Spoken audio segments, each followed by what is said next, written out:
Proper inflation reduces fuel consumption, give reason.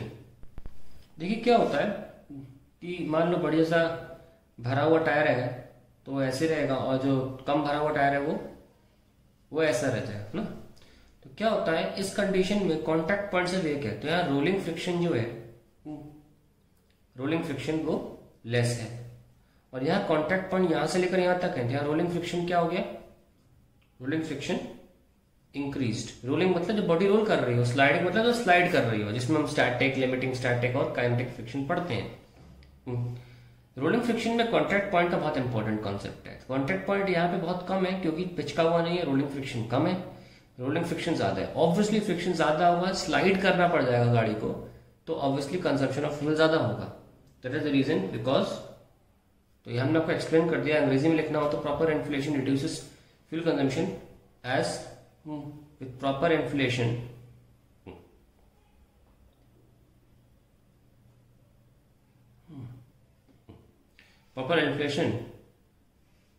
the contact points are less, ठीक है, causing, यहां से यहां जा रहा हूं, रोलिंग फ्रिक्शन टू रिड्यूस। तो ये रीजन हो गया इसका क्यों हमें गाड़ी में अक्सर गैस भरवाती रहनी चाहिए अपने टायर में हवा।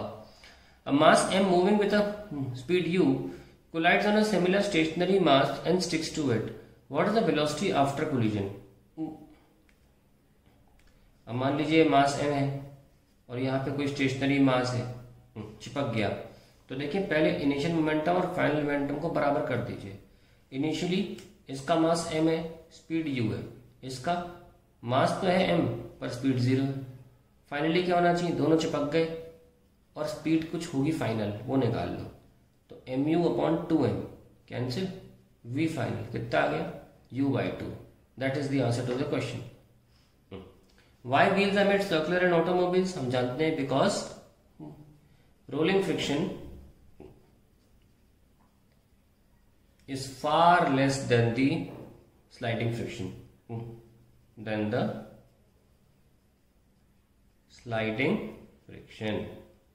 आगे बढ़ते हैं। Why do you say friction is independent of area of contact?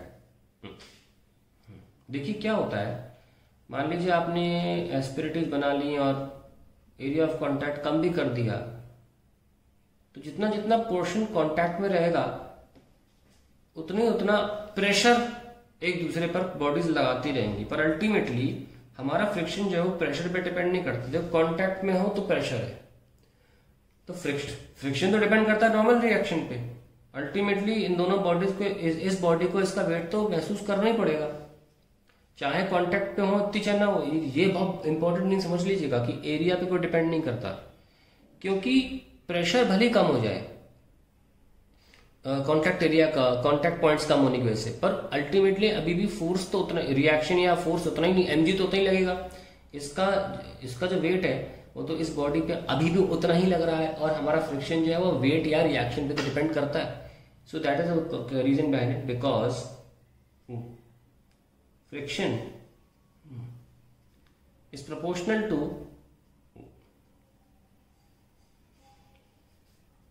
normal reaction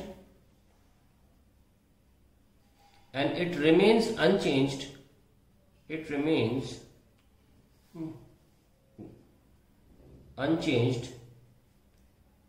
with area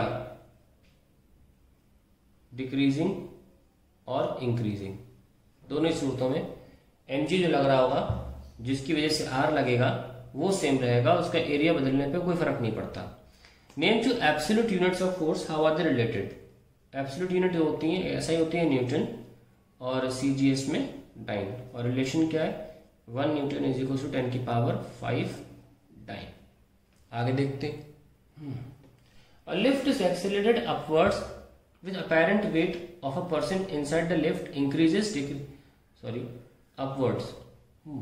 Will the apparent, यहां से क्वेश्चन स्टार्ट है, will the apparent weight of the person inside the lift increases, decreases or remain the same relative to real weight? ठीक है, तो यहां तक पहले कर लेते हैं।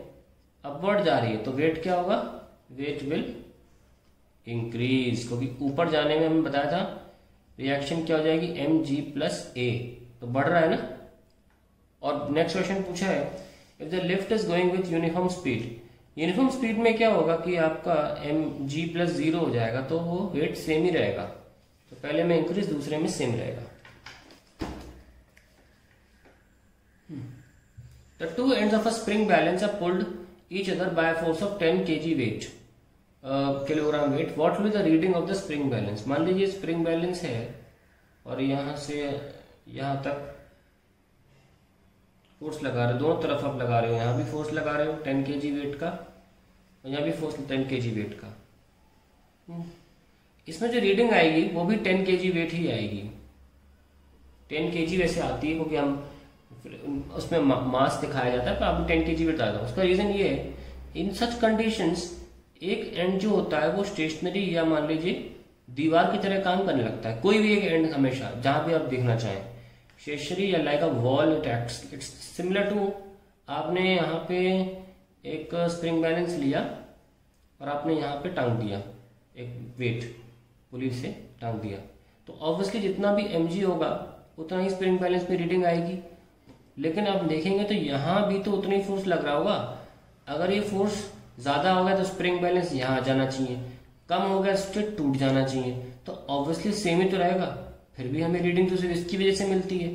सिमिलरली जब दो लोग फोर्स लगा रहे होते हैं सिमिलर, तो एक कोई एंड जो होता है जिसपे आप ध्यान नहीं देना चाहते, दूसरे पे आप निकालना चाहते हो आंसर, वो and behaves like a wall only. ठीक है, इस वजह से हमारा आंसर 10 kg वेट ही रहेगा। आगे देखते हैं। The nucleus is at rest in the lab frame of reference. मान लीजिए कोई लैब है, उसमें न्यूक्लियस रेस्ट पर है। Show that if it डिसइंटीग्रेट्स into two smaller nuclei the products must be emitted in opposite direction. बहुत सिंपल है कि भाई न्यूक्लियस, हम इसको थ्योरी में पढ़ा चुके हैं आपको कंजर्वेशन ऑफ मोमेंटम में, कि इनिशियल मोमेंटम और फाइनल मोमेंटम बराबर होने चाहिए। इनिशियली 0 है, फाइनल में दो टुकड़े हो गए इसके, तो एक m1u1 प्लस दूसरा m2u2, ये लीजिए। तो 0 इक्वल्स टू ये हो गया p1 और ये हो गया p2। So p1 is equals to minus का p2। तो आप देख सकते हैं दोनों का मोमेंटम क्या है, इक्वल एंड अपोजिट। तो that is the reason they move in opposite direction. They can have different speeds but the direction can not be different, because momentum अपने आप में डायरेक्शन भी रखता है, और वो डायरेक्शन ही पूछा है वैसे भी।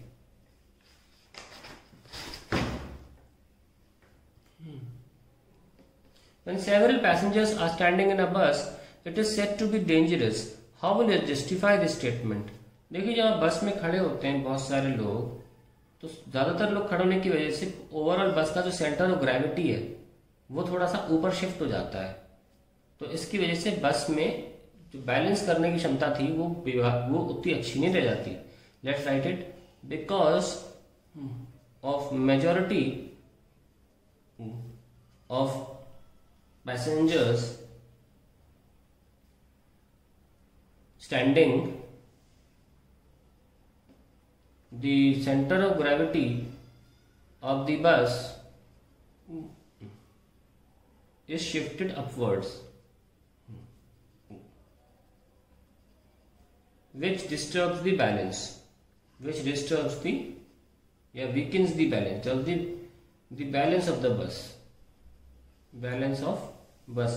अब बाजार में जो आता है ना हिटमी, बच्चों के खेलने वाला, आप देखो उसमें हार्ड सी चीज नीचे रखी होती है, बिल्कुल नीचे, वही तो उसको बैलेंस देता है। बाबर रोड के सामने बिल्कुल नीचे रखी तो बाबर रोड के खड़ा हो जाता है वो।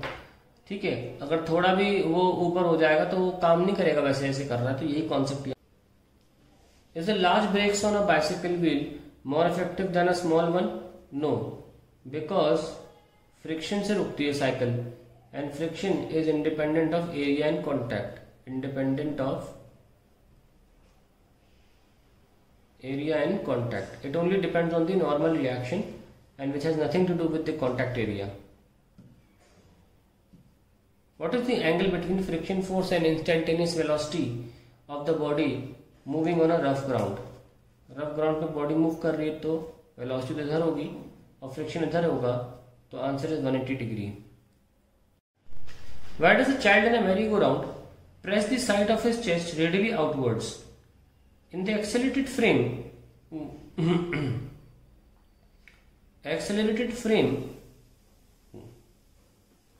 the child experiences an outward force.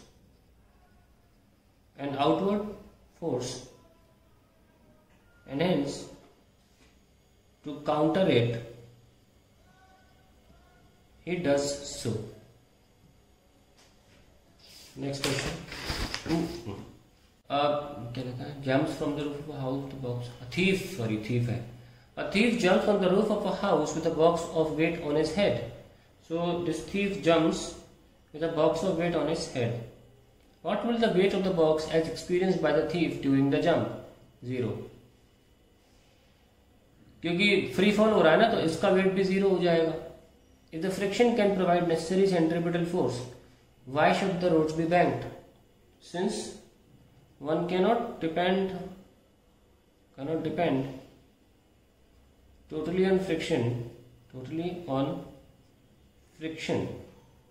as it depends on the nature of surfaces in contact. Depends on nature of surfaces in contact. अब वो बारिश के मौसम में बदल सकता है, ठीक है, which can change.